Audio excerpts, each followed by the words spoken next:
Hi, welcome back to the ANS Way. In this video, we are going to do something very different and we're not sure how well it's going to turn out, but we thought we would answer some random questions. They're kind of get to know us questions. As you can tell by Ant's face, he is highly encouraged by this and he's super excited. It's not usually my type of thing, but I'm prepared to try. We're going to try it. And I don't know the questions. He doesn't know the questions, but we thought this might be a fun way for you guys to get to know us. And in no particular order. So, question number one. So Ant has no idea what questions are coming up. How would you rate your childhood on a scale of 1 to 10? Wow. I think I had a great childhood, so 8. It depends. There's a different way of answering it. So if you're answering it as you were a child, I would say 9. If you answer it in retrospect with hindsight, then it would be lower, but you're measuring it against a different measure. I had a great childhood. I had lots of fun, lots of friends, cousins, and I didn't know I was poor. So I had the best life. How about you? I would say, I think that's a hard question because I think as a child, I never had any complaints. So I would say a 9, but then probably in retrospect, I would probably drop it in some ways. But also, it depends, when does childhood end? Probably, yeah, I was thinking childhood. Before secondary school? Yeah. Okay, before high school for Yeah. Americans. So I would say 9. I had no complaints. Had a great childhood, had fun with friends, family. I didn't really have siblings around my age, so everyone was a lot older, but I was generally quite spoiled. So yeah, no complaints. 9. And these are completely random questions. There's no logic, reason, or rhyme behind the questions that have been picked. These are really random. So number 2, what time do you go to bed? I can't answer that one. Just whenever I decide to go to bed is when I go to bed. I would say Ant likes to go to bed much earlier than me, definitely. If it was his choice, he would sleep a lot earlier, whereas I am a night person. So I don't have a time that I generally go to bed, but I would like to be in bed asleep by 1 a.m. Number 3.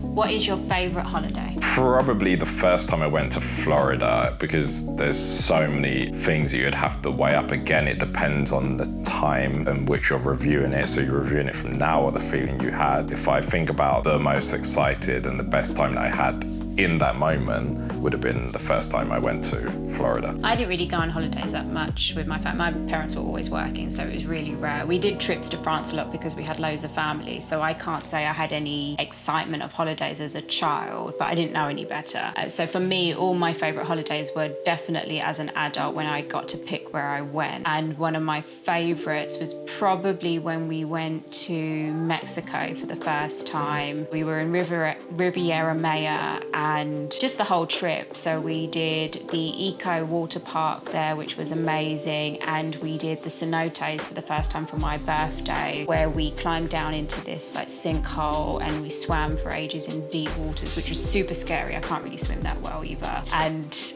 yeah, that trip was probably the best for me in terms of a blend of the resort and having everything that you want in terms of food, but also doing outside stuff as well. Whereas mine was basically my first holiday and theme parks. So actually, no, if I think about it sequentially as a timeline, the smell of Florida, I love the smell of the tropics, the heat, which we'd never experience in the UK. The fact it had varying weather within the same day was fun. The fact that we were in a big house, which we'd never stayed in before. The fact that we had a pool. The fact that we went to every theme park before they become ridiculously expensive. It was everything. And it's when you realise there was a better place to live. True, that's why we're here now, really. Who knows where we would have been. Question number 4, what is your best trait? Oh God, just one.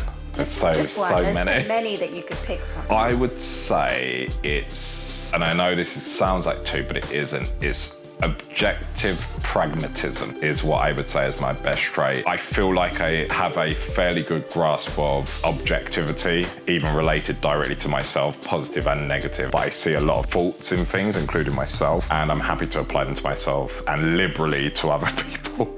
I know that's not a great trait for a lot of people. People like to prance through life like everything's okay, but that's not really how I go for it. And it leads to a lot of problem solving and solutions finding, but also leads to a lot of problems. But I like it in myself. Sally? I actually had no idea what you was going to say. But no, I would say that was pretty fair for you in terms of trait that I would say.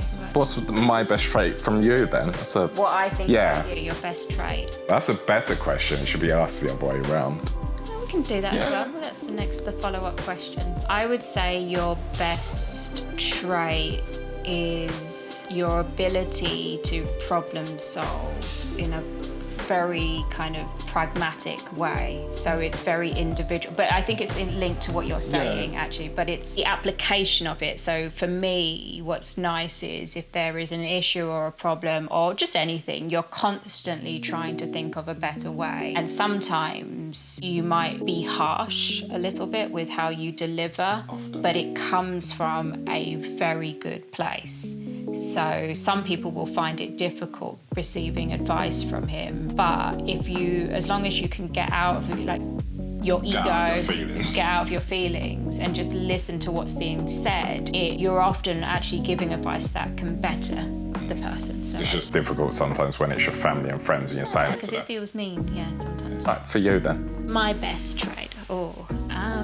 I think one of my, and I don't know how to word it actually. It's hard, isn't it? Yeah, but often if I think about work and my friends, I think one of my best traits is that I don't jump to conclusions, and I think it actually probably complements Ant in a way. Yeah. So I think I am actually very good at finding solutions or giving advice, but in a very different way to Ant. I'm a listener, so most of what I do with my friends and family is really about listening to them and hearing what they're saying, and then I won't come up with an assumption, whereas I think you're very kind of decisive in what you think in the moment, which means you could be a bit too quick, whereas I will take all the information first and then I will offer up what I think about, and I think that's my best trait. I'm not somebody that comes up with a rash decision straight away. Sure.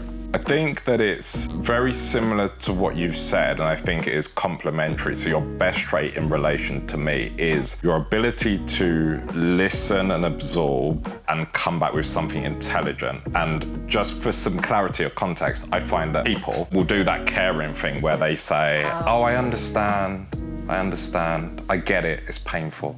I understand. They don't understand, they're just saying something nice so that you feel a bit better. That is of no use to anybody, realistically. I know some people do like that, but that isn't a solution. Whereas you have that, but less soft.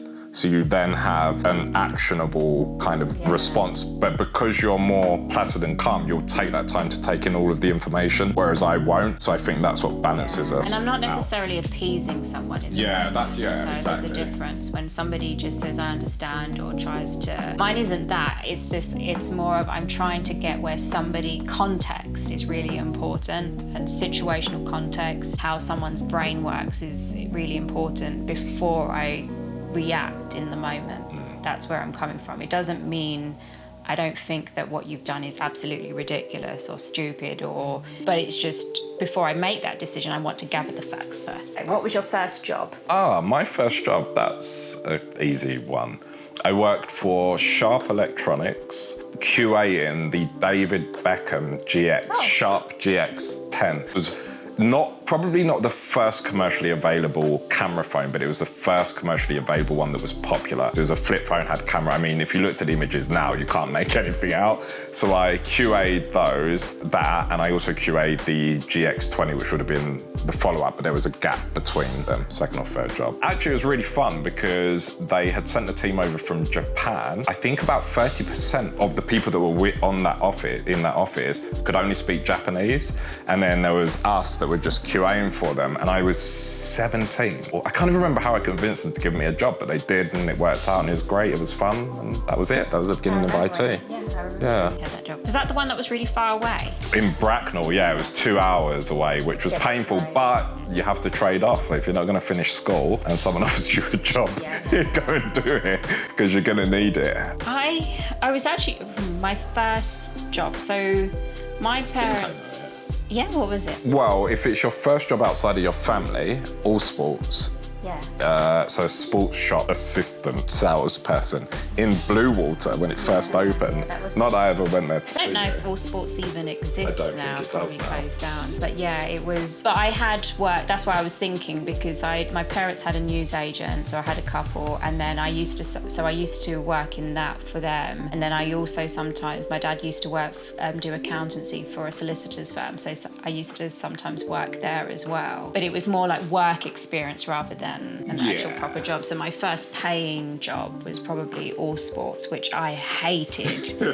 And it was really weird because one of my friends worked there and it was very cliquey. The people that were working there all really got on with each other, and there was just drama. People were going out with each other, and I just it was just not something I was interested in. And also, I can't remember how old I was, 17 at the time. Yeah, something like that. People taking that job way too seriously. Yeah. Like, let's just be realistic. We're of that age where you're just making some extra money whilst you're at school, and the managers there used to make out like it was life and death. Yeah, as if it really mattered how you folded something or that you had to do, and it was just way too serious for my liking, and I don't think I lasted that very long. No, I don't think you did. It wasn't my way. The next question is, what is your most memorable childhood memory? Mine is a really probably not a positive one, but it did have a good effect on me. So I'm going to say the one that comes to mind. So it's the first thing that came to mind, and it's memorable,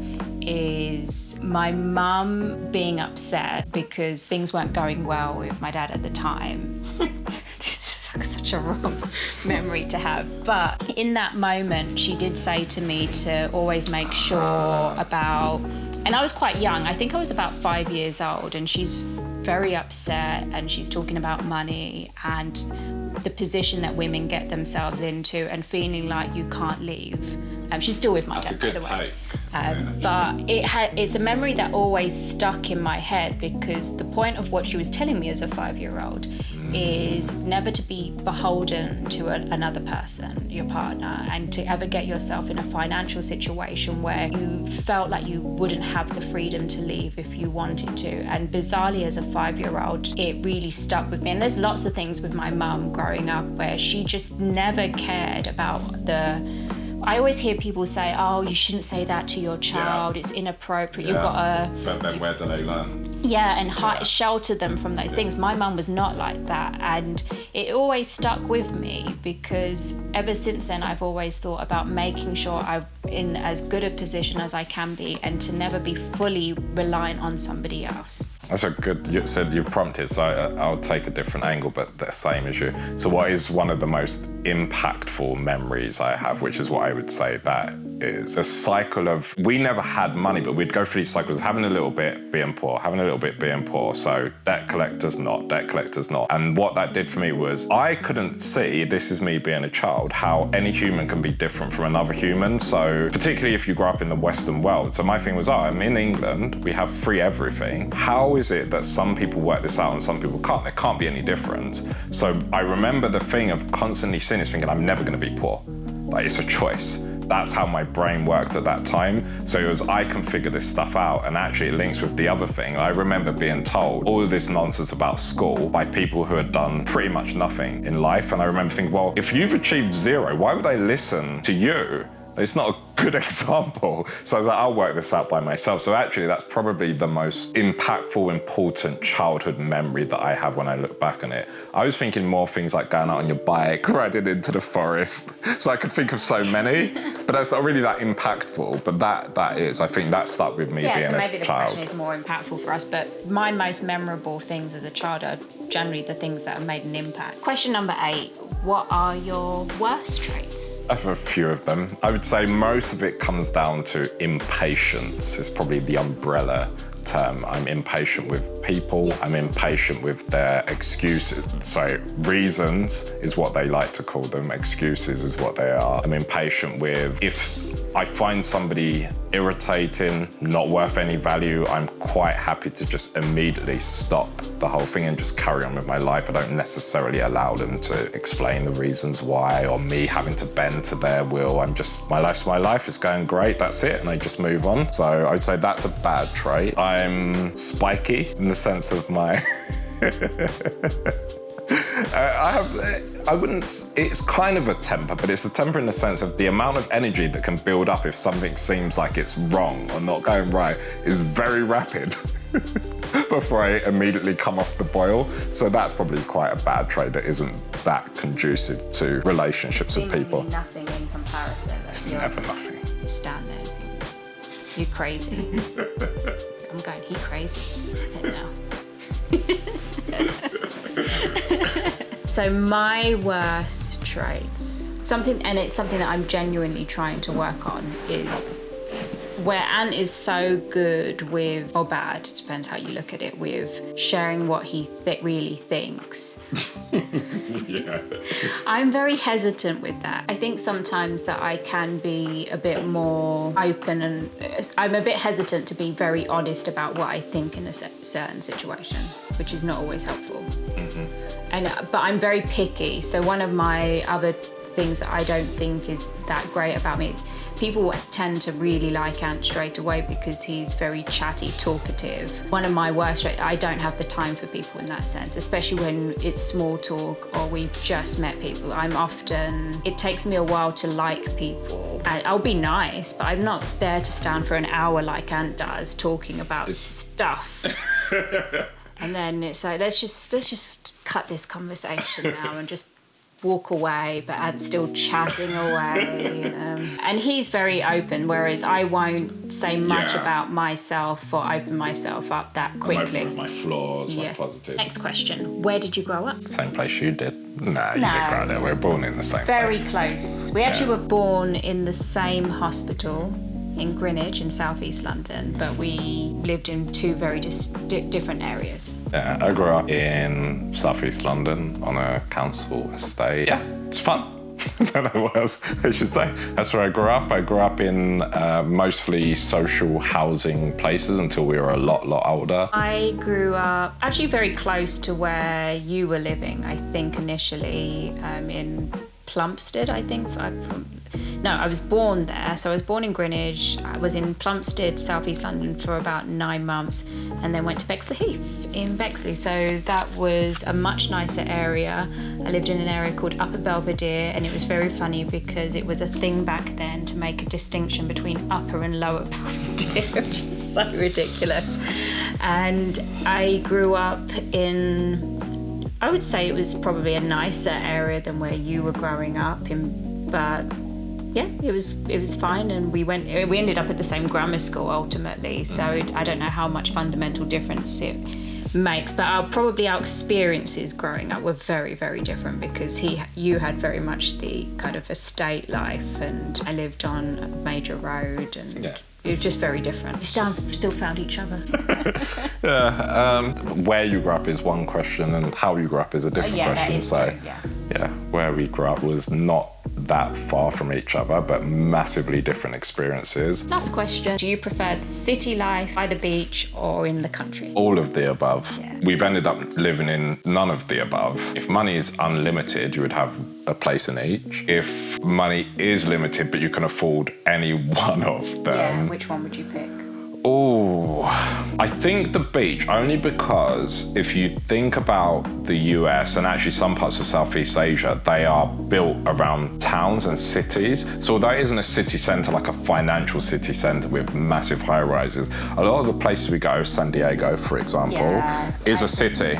It's kind of the ultimate place because you've got the beach, the coast, plus a normal city. It feels like a metropolitan city. Parts of LA, the homeless issue is a different thing, has that feel. I think when you ask the question of beach, most people think of Barbados or Jamaica, Mauritius, tropical, remote. I wouldn't live somewhere tropical or remote right now at this point of our life. I think maybe when we're older. But I think if we could pick somewhere, we've been talking about Tampa recently, it'd be a beach border in a city. Yeah, I would say exactly the same. My brain went to, if I had to pick, I always associate initially a beach being more remote and not having that city life. And then I thought, well, no, then whilst we're this age, I would pick the city. And then later on in life, I would have the more remote beach. But the ideal places are like San Diego, Tampa, where you can have a bit of both. Well, there you have it. We'll do something a little bit different on this video. 10 very random questions. I'm not sure how much Ant enjoyed it, but it was different for us. We thought it would be a great way for you to get to know us and learn some other random things. Let us know what you think in the comments below. As always, don't forget to hit subscribe, hit the like button. Thanks for watching.